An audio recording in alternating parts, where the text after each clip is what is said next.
ಸಮಾಜದ ಹಿತದೃಷ್ಟಿಯಿಂದ ಜನಪ್ರತಿನಿಧಿಗಳೊಂದಿಗೆ ಪತ್ರಕರ್ತರು ಕೂಡ ಕೈಜೋಡಿಸಿ ಶ್ರೀಸಾಮಾನ್ಯರಿಗೆ ನ್ಯಾಯ ಕೊಡಿಸುವಲ್ಲಿ ಸಹಕಾರ ನೀಡಬೇಕೆಂದು ಮಡಿಕೇರಿ ಕ್ಷೇತ್ರದ ಶಾಸಕ ಡಾಕ್ಟರ್ ಮಂತರಗೌಡ ಕರೆ ನೀಡಿದರು. ಕೊಡಗು ಜಿಲ್ಲಾ ಕಾರ್ಯನಿರತ ಪತ್ರಕರ್ತರ ಸಂಘದ ವತಿಯಿಂದ ಮಡಿಕೇರಿ ಪತ್ರಿಕಾ ಭವನದಲ್ಲಿ ಭಾನುವಾರ ನಡೆದ ವಾರ್ಷಿಕ ಪ್ರಶಸ್ತಿ ಪ್ರದಾನ ಮತ್ತು ಸನ್ಮಾನ ಸಮಾರಂಭವನ್ನು ಉದ್ಘಾಟಿಸಿ ಡಾಕ್ಟರ್ ಮಂತರ್ ಮಾತನಾಡಿದರು.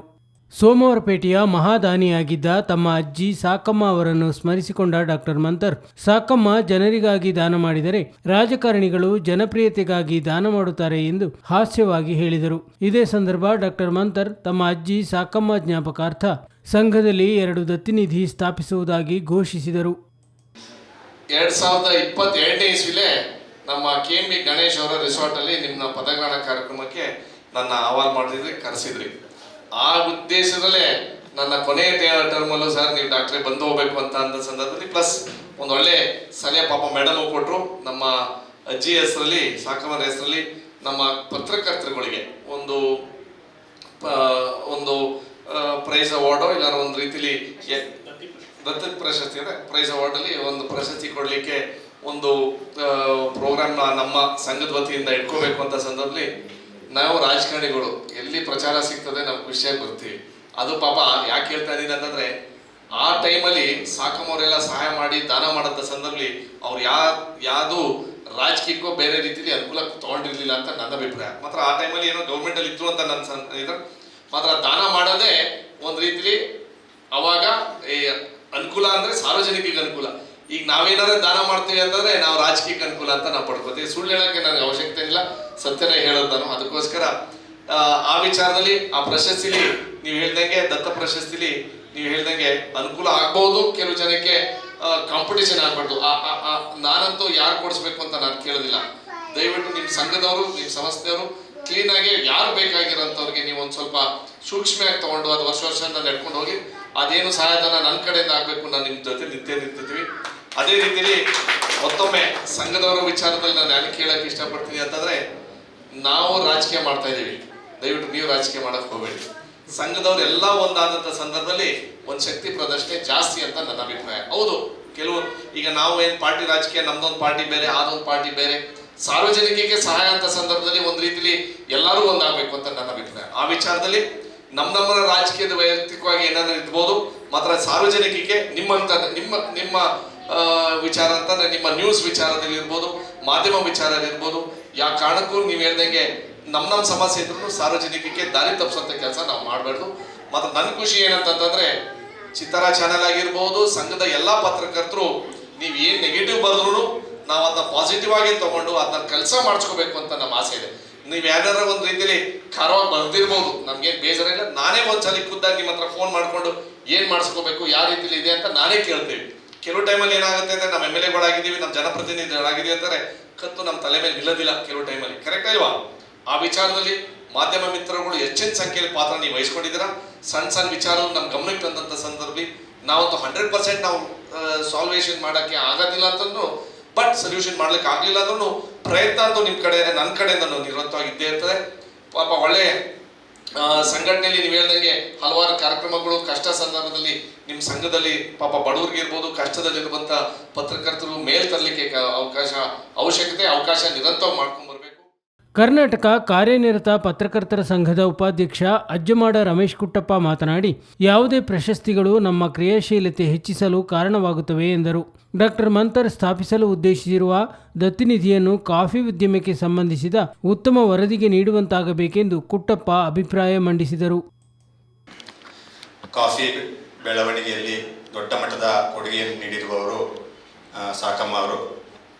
ಸಾಕಮ್ಮನ ಸಂಬಂಧಿಯೂ ಆಗಿರುವಂತಹ ಡಾಕ್ಟರ್ ಮಂತರ್ ಗೌಡರವರು ಅವರ ಹೆಸರಿನಲ್ಲಿ ಒಂದು ಒಳ್ಳೆಯ ಪ್ರಶಸ್ತಿಯನ್ನು ಈ ಸಂಘಟನೆಯೊಳಗೆ ಸ್ಥಾಪನೆ ಮಾಡುತ್ತಿರುವುದಕ್ಕೆ ನನ್ನ ವೈಯಕ್ತಿಕ ಸಲಹೆ, ಕಾಫಿ ಬೆಳೆಗೆ ಸಂಬಂಧಪಟ್ಟ ಅಥವಾ ಕಾಫಿ ಉದ್ಯಮಿಗೆ ಸಂಬಂಧಪಟ್ಟ ವರದಿ ಏನಿರುತ್ತೆ ಅದನ್ನು ಈ ಪ್ರಶಸ್ತಿಗೆ ಪರಿಗಣಿಸಬಹುದು ಅಂತೇಳಿ ಕೋರುತ್ತೇನೆ.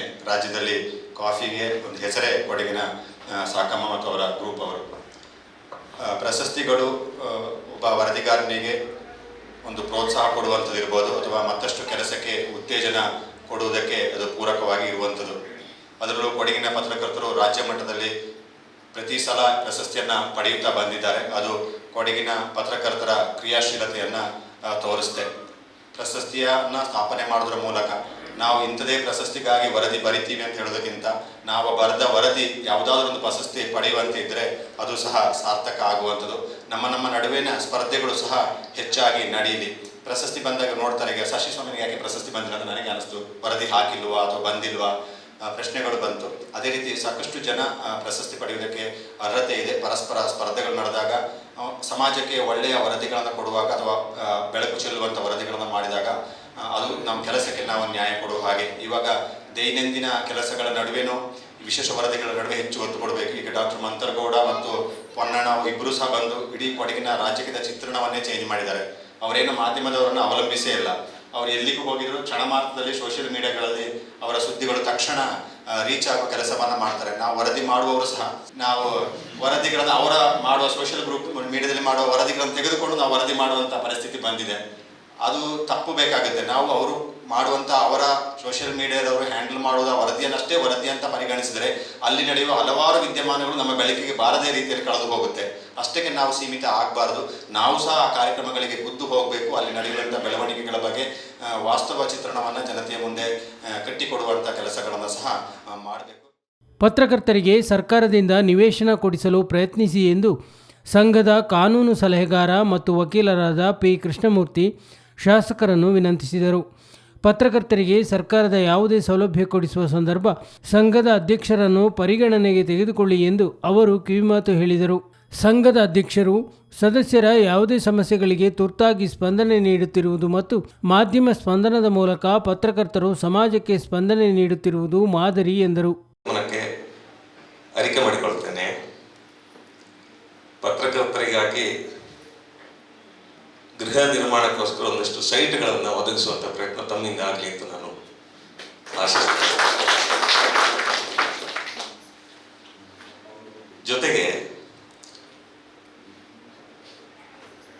ಒಂದು ಸುಸಜ್ಜಿತವಾದಂತಹ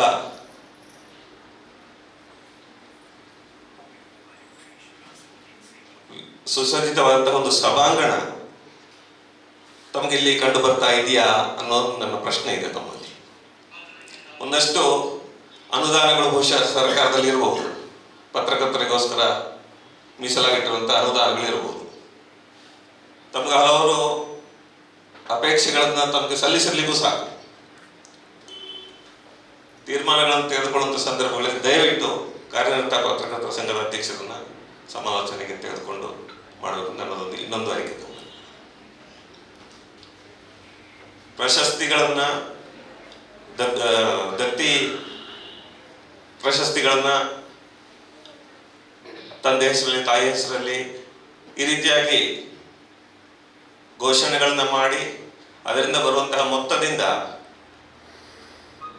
ಪತ್ರಕರ್ತರಿಗೆ ಹಾಗೂ ಅವರ ಕುಟುಂಬಸ್ಥರಿಗೆ ಹಲವಾರು ಪ್ರಶಸ್ತಿಗಳನ್ನ ನೀಡ್ಕೊಂಡು ಬರ್ತಾ ಇರೋದನ್ನ ನಾವು ನೋಡಿದ್ದೇವೆ.